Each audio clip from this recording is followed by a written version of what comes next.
guys! I'm back and welcome back to my channel. So for this video, pag-usapan natin yung bagong release ng Apple, yung iPhone 15 series. So isa ka rin ba sa naghintay, sa nag-abang?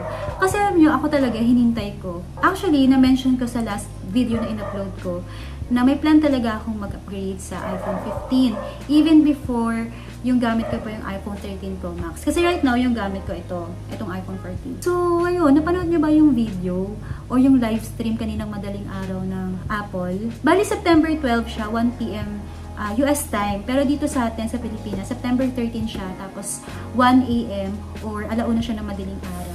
So, yung sa release video ng Apple kanina, hindi lang siya actually nag-focus sa iPhone 15 series. Nirelease din nila yung Apple Watch, yung Series 9 at saka yung Apple Watch Ultra. Pero sa video na to, mag-focus tayo sa iPhone 15 series.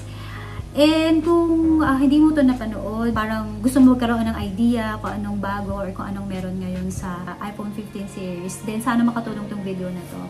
Pero disclaimer ha, hindi ako pro, hindi ako talaga ganun ka-technical. Bali, general lang talaga yung ma-share ko dito sa video na to, kung ano yung pagkakaintindi ko at kung ano yung knowledge ko about sa iPhone. So, baka mamaya mag-expect kayo na sobrang galing ko sa when it comes to technical. Naintindihan ko naman siya, pero hirap niya explain.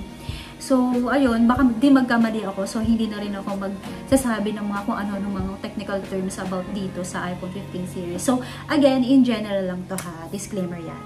So, same sa iPhone 14 series, si iPhone 15 meron din apat na klaseng version. So, merong iPhone 15, tsaka yung iPhone 15 Plus, yung mga regular. And then, nandiyan din si iPhone 15 Pro, at tsaka si iPhone 15 Pro Max. Same sa iPhone 14 series, yung sizes niya parehas din. Si 15, at tsaka si 15 Pro, yung sizes nila is 6.1 inches. And then, si Plus, at tsaka si Pro Max naman, 6.7 inches. So, mag-focus muna tayo kay iPhone 15. Actually, si iPhone 15 ha, ito isa-summarize ko na. Si iPhone 15, para siyang iPhone 14 Pro and iPhone 14 Pro Max. Yung mga features, yung chipset, yung performances, yung speed, para talagang sa iPhone 14 Pro and Pro Max. Wala masyadong pinagkaiba si 15 doon kay 14 Pro and Pro Max. Yun yung talagang napansin ko ha. So, kagaya ni iPhone 14 Pro, si 15, meron na siyang dynamic island. Tapos, when it comes to camera, yung main camera o yung back camera, same lang din sa Pro Max, which is 48 megapixel. Yung speed, yung lens, parang same lang din. Though, hindi ko na ma-explain din in technical terms or in technical way, pero parang para sa akin, same lang talaga sila. Yung performances, yung sa mga lenses, siguro may mga konting pinagkaiba lang, pero in general, parang same lang sila. Yung chipset ni 15 is A16 Bionic, which is same din sa chipset ni Pro Max and Pro ng iPhone 14. Meron ding mga special features na wala sa iPhone 14 Pro or Pro Max. And yun nga, sa iPhone 15, mas enhance na yung battery life. Based dun sa website ng Apple, yung sa specs nila, si 15, yung video playback niya is 26 hours.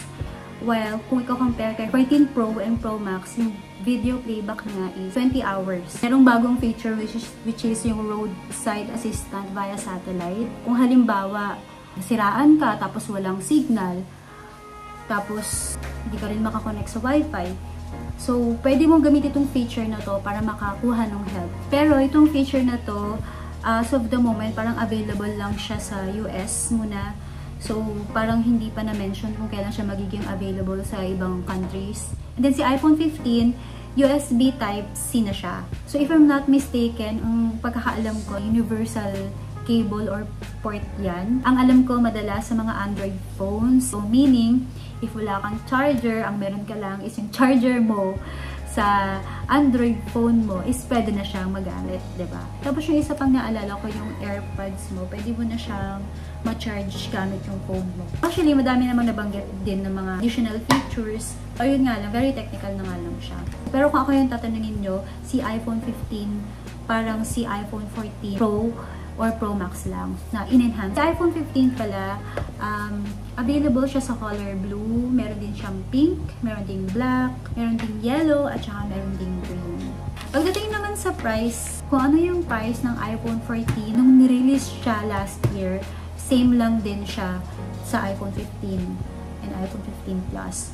So, based dun sa website ng Apple Philippines, si iPhone 15, so mag-start siya sa 128 gig, 56,990. Tapos yung 256 gig, 63,990. And then 512 gig, 75,990.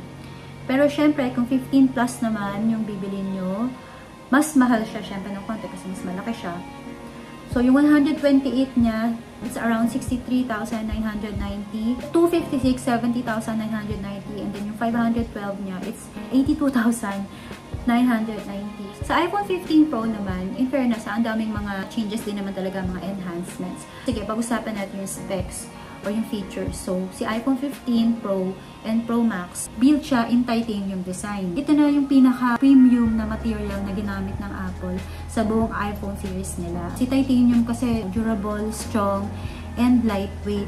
So, meaning, mas magaan ngayon si iPhone 15 Pro and Pro Max. So, parang mas magiging comfortable yung kamay mo pagka ginamit mo siya or hinawakan mo siya, bit-bit mo siya kasi hindi siya ganun kabigat. May dalawa siyang colors, yung talagang pinaka-highlight na color niya. Yung black titanium at saka yung blue titanium. Isa sa mga pinagkaiba niya sa 14 Pro and Pro Max, itong switch button na to for silent and ring, iba na siya. Hindi na siya ganito, yung parang inaangat siya, ganyan. So, pag inangat mo, magdi-ring siya, so naka-loud siya, tapos pag binaba mo, naka-silent siya. So, di ba yun yung purpose niya dito sa iPhone 14. Pero sa iPhone 15 Pro series, iniba na siya. Hindi na siya ganito, parang ano na siya, button na siya mismo. Yun, pipindutin mo na lang. Hindi na siya yung tinataas, tapos binababa, yung ginaganyan. Iba na siya. And yung purpose ng button na yun, hindi lang siya for silent and ring switch. Kasi marami na siyang purposes. So, pagka unang ginamit mo siya, by default, for ring and silent switch siya. Pero, customizable siya. Isa-set up mo sa cellphone mo, sa settings mo mismo, sa ganyan. Ganyan mismo. Depende yan sa'yo. Bali ko, customize mo siya. Kasi once na na-customize mo siya, yung action button, hindi lang siya pang silent or pang ring switches. Yun na mismo yung button mo kung halimbawa, customize mo yung settings mo for screen recording. Pwedeng yung action button na yun mismo yung gamitin mo. Tapos pwede rin siyang, yun yung i-press mo kung halimbawa, magka-capture ka ng video or ng camera. So again, depende siya at marami siyang pwedeng magawa. Depende nga yun sa sinetup mo dun sa cellphone mo. Tapos, yung pinaka-highlight talaga is yung chipset niya. Kasi, bago na siya, pinaka-bago, pinaka-bongga, ano ba, hindi ko na ma-explain, basta yun. Pinaka-bago siya, which is yung A17 Pro.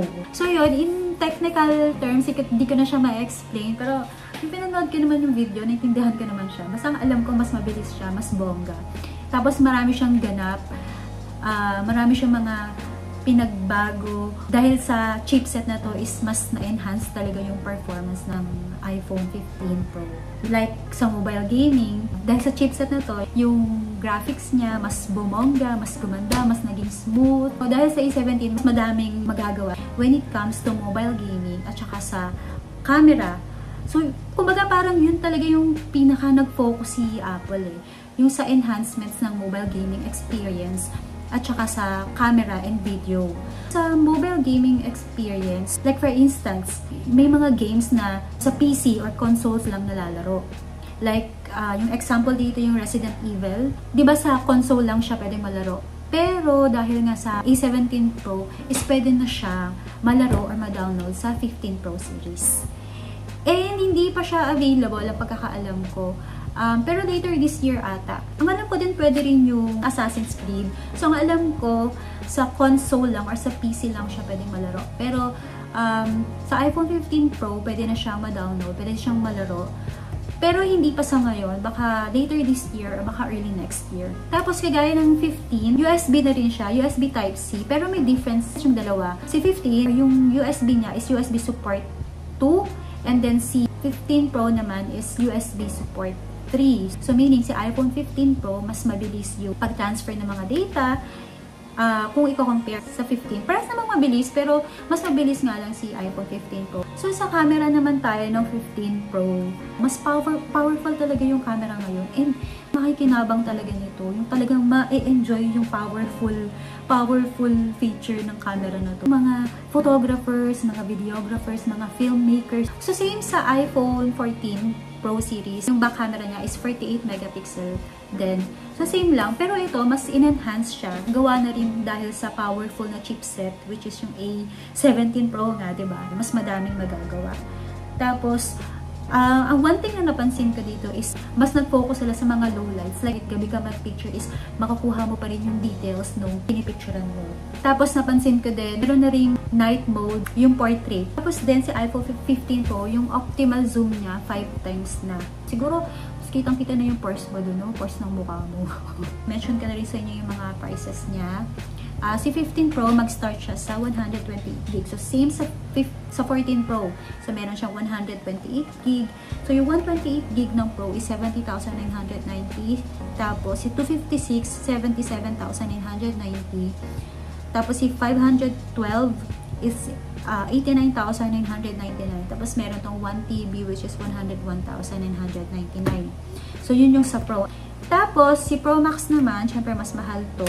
Pero, take note lang guys, si Pro Max, wala na siyang 128 gig na option. So, diretso na tayo agad sa 256. Si 256 gig is 84,990. Tapos, si 512 is 96,990. Tapos, si 1 terabyte is 108,990. So, yun yung mga prices nila. Again, based to sa website ng Apple Philippines. So yun, kung mapapansin nyo yung mga prices nila, nagmamatch lang talaga sila sa prices ng iPhone 14 series nung nirelease sila, diba? The iPhone 15, available na siya for pre-order sa September 15. Pero magiging available siya sa stores starting September 22. Pero sa US lang yon. So, hindi ko pa alam dito sa Philippines. So, probably baka same lang kagaya last year. Kasi yung 14 series, nirelease siya dito sa Philippines parang mga mid-October or late October. So, baka ganun din dito sa atin sa Philippines. Overall, guys, kung ako yung tatanungin nyo, kung gugustuhin ko bang mag-upgrade or mag-change ng iPhone, medyo kailangan ko bang pag-isipan ng gusto. Nagdadalawang isip din ako. For me ha, changes na hindi ganun kalaking impact for me.